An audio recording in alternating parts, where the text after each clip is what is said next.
So, here we are in the season of Advent. This past week, I was involved in a meeting with a number of different clergy types like me, and got into an interesting conversation about the season of Advent and the themes that people would be expressing through this next 4 weeks. And there were many of them, the well-intentioned and liturgically astute members of my clergy community, that reminded me this week that Advent is not about baby Jesus. Fine. Yes, this season that takes its name from the Latin adventus, which means actually coming. So Advent comes from the word for coming. It looks ahead, of course, to the season of when Christ will come again in power and glory. We call this literature in the scriptures apocalyptic literature, about end times and so on. As well, if not more, there is a lot of emphasis, to be frank, on the first coming of Jesus, that is the Incarnation, that is Christmas. Well, yes, we here, particularly in North America, we have largely allowed the culture to use the weeks before Christmas as a time for getting ready for Christmas. Excuse me. That is the over-consuming of food and shopping and eating and decorating, rather than really thinking intentionally about making space for thoughts of what this second coming may look like. Now, true confessions is that I, frankly, in my life as a Christian and as a clergy person, do not spend an inordinate amount of time worrying or concerning myself at all with the second coming of Christ. But, in fact, that is part of what we are supposed to be doing in this time of Advent. And yes, I, like most of us, fall prey to the sentimentality of the Christmas season, focusing on how cute baby Jesus is and getting my manger scene just right. This year, more than most, I say that is just fine. I think a lot of people these days are particularly kind of yearning for some, let me call it, Advent comfort food. That is the traditions that we have enjoyed. Opening of the Advent calendar each day. I remember as a kid opening them and having that little piece of chocolate and trying and resisting not to go too many days ahead of myself. Thinking about the carols that we traditionally love and sing. Thinking about the way we will gather together or have gathered together as with families and friends. But honestly, who can blame us? This year, 2020, has already felt quite apocalyptic. Enough, thank you very much. And so about the last thing that any of us want to do heading into this season is to be scolded or reminded that we shouldn't be singing these Christmas carols way ahead of time. That this season has been one in which we need to recognize and understand the hope and the promise that Christ had realized for us in the birth at Christmas. In the poem this morning, the first 4 stanzas that you heard from Maya Angelou, in Amazing Peace, she writes, "We worry, God. Are you there? Are you there really? Does the covenant you made with us still hold?" And it is a question, I'm sure, that many of us may be asking ourselves. Are you there, God? Here's the thing.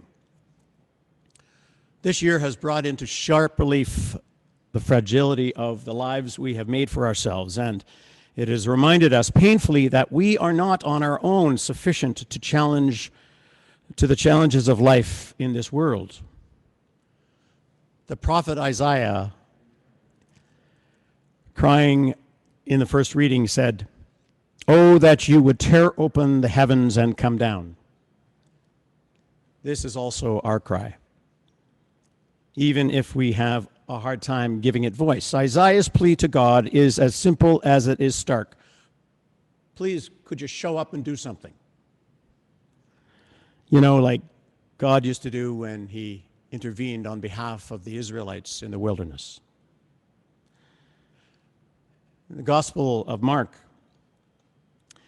helps us to kind of recognize that Jesus comes into our lives in many and varied ways. Now, in this moment, in the varied and challenging moments of our lives as well.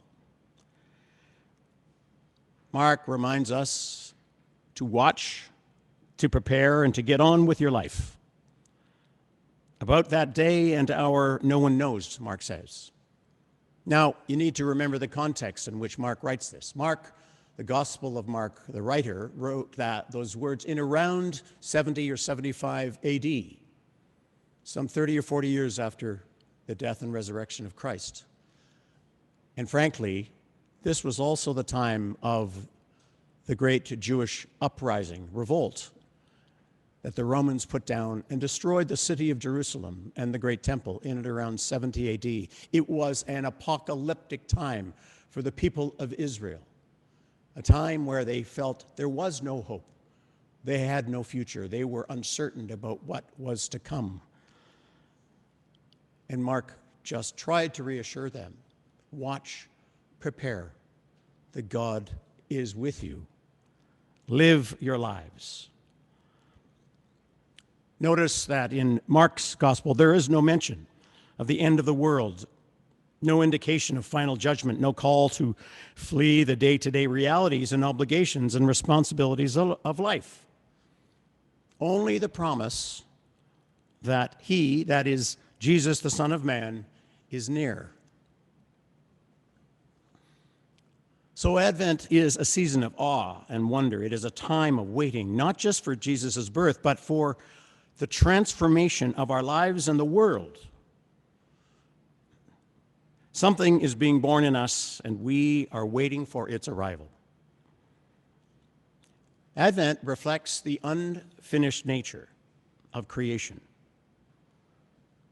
God brought forth an unfinished universe, requiring our participation as co-stewards and co-creators in its ongoing history. Jesus came to earth. In his ministry, he healed the sick. He shared a vision of peace. He died and rose again. And yet, his work is unfinished. And the world he came to save still reflects the tensions between beauty and brokenness, between wholeness and sickness. Jesus has come, and we are still waiting, joining restlessness and peace, which is at the heart of the Advent adventure. The Prince of Peace, that is Jesus himself, has come to earth as a child, yet on our planet, millions of children are suffering in poverty, being separated from their families, dying of diseases where there is no need. As we speak, there are atrocities and war being inflicted and is raging in Ethiopia, and yet it seems that no one is seeming to notice right now. Millions of persons, and I say who are being encouraged by the political atmosphere that exists on our world right now, deny humanity's role in climate change. And our world leaders continue to perpetuate the redistribution of wealth between rich and poor. Jesus, the Prince of Peace, is among us, and yet the reality of brokenness is apparent in the polarization, alienation, racism, and violence often perpetrated in the name of law and order. We are waiting, restlessly waiting. Yes, we are waiting to become our deepest self, to be transformed, to live by love and not by fear, to fulfill our dreams and God's dream of peace, to live in a nation, that is committed to justice and equity for all people. We need God's creative transformation. And it is in this season of Advent that we await God's transforming grace, as will be revealed to us once again in the child in Bethlehem. Thanks be to God. Amen.